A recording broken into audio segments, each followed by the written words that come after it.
How to track order on Shop app or use Shop app to track orders.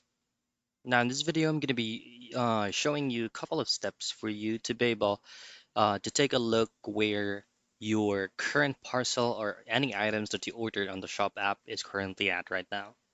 But first, make sure that you're using the latest version of Shop application.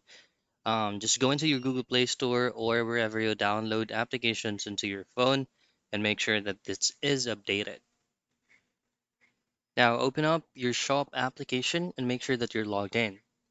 Now the top right, you should be able to see your profile icon. And as you can see, shop application has only minimal settings or features that you can see on the center portion. So this is going to be your homepage, your search button, and then your order history. So this is where all your orders that you placed, say for example, that you receive, that has been completed, or in transit, or in process on changing or confirming the payment method you choose.